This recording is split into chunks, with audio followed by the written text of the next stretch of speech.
I'm back! Balakubak! Welcome to Cooking ng Ama Mo.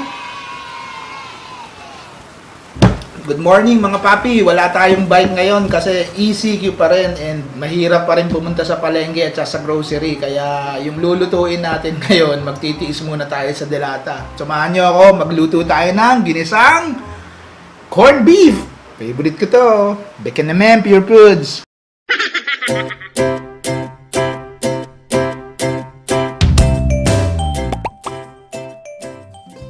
Simpleng-simple lang naman magluto ng ginisang corned beef. Ang unang-unang kailangan natin, dapat meron tayong bawang.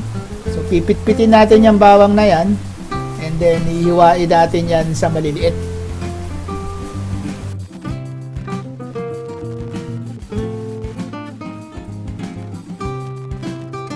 Tapos natin maghiwa ng bawang, syempre meron tayong pulang sibuyas.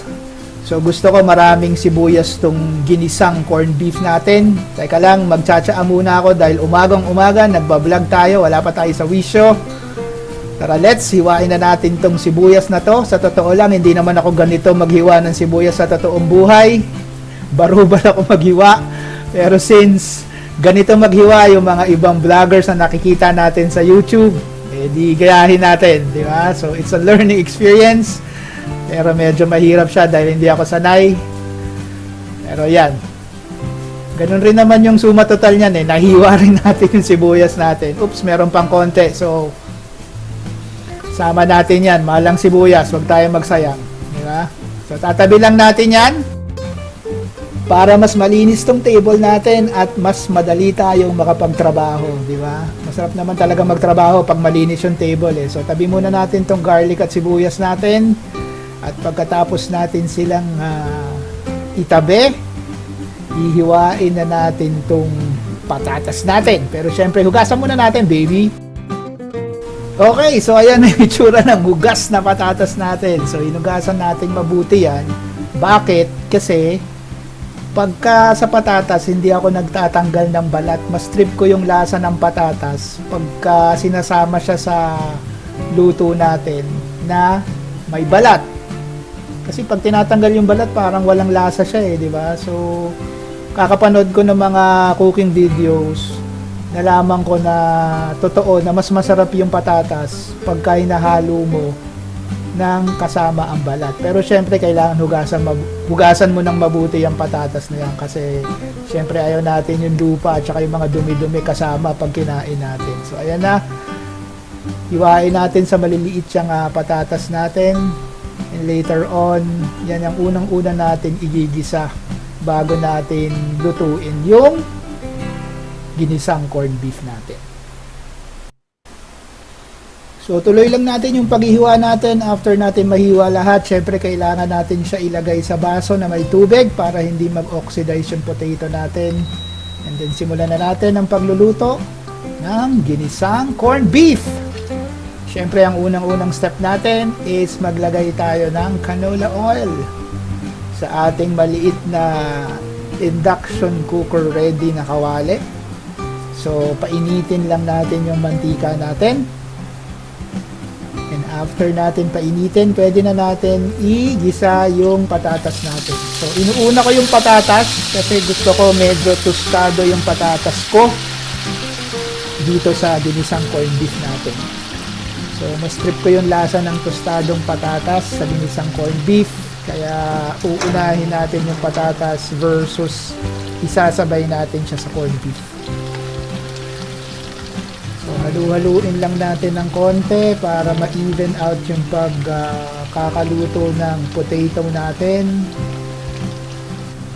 And then, of course, pagka medyo tostado na siya, pwede na natin siyang hanuin from the pot or from the kawali. Yan.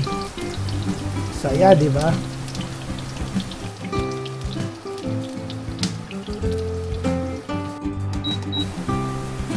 So once mahango na natin lahat ng patatas natin, pwede na natin ilagay yung bawang natin. So, Igisa natin siya. Gusto ko rin medyo tostado yung bawang natin para lasang-lasa yung flavor ng garlic dun sa corned beef natin. And pag tostado na yung garlic natin, syempre sama na natin yung onion or yung sibuyas natin. Ayan. So, tostahin lang natin ng konti yung sibuyas para mag-caramelize siya, lumabas yung tamis. And then, ihalo na natin yung Pure Foods corned beef natin na favorite kong corned beef sa lahat. Pure Foods. Dakinanen. Alright, so ayan, sarap ng corned beef natin, no? Nakakagutom na. Medyo nagugutom na ako. And of course, para mas masarap yung corned beef natin, maglalagay tayo ng Knorr liquid seasoning. Ayan. So, patak-patak lang natin ng konti para madagdagan yung flavor ng corned beef natin. Tapos lagay rin tayo syempre ng konting asin. Ingat lang dun sa asin kasi may seasoning na tayo, baka sumobra kayo. So, dapat konting-konti lang yung salt na ilalagay nyo. But of course, kung makialat kayo, dagdag ng konting asin. Kailangan rin natin ng konting pamintang durog para may spice yung niluluto nating corned beef. And syempre, kung medyo makitamis kayo, kailangan nyo rin ng konting sugar. So, optional yan dun sa mga taong ayaw ng matamis na ulam. Pwede namang hindi kayo maglagay ng sugar. Pero ako kasi gusto ko manamis-namis. Kaya naglalagay tayo ng brown sugar. And of course, after all the spices and flavoring, pwede na natin ibalik yung niluto natin or yung ginisa nating patatas earlier. So, yan. Sasama lang natin yan sa corned beef natin.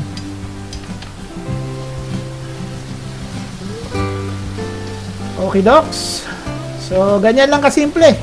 Magluto ng ginisang corned beef, baby. Sarap!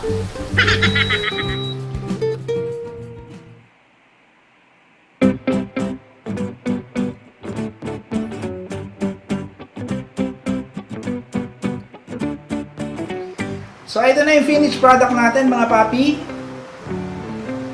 Ganun lang kasimple gumawa ng ginisang corned beef. Maski bata, kayang-kayang gawin di ba? So, ayos na ayos to sa almusal ko today. It's a beautiful Sunday morning.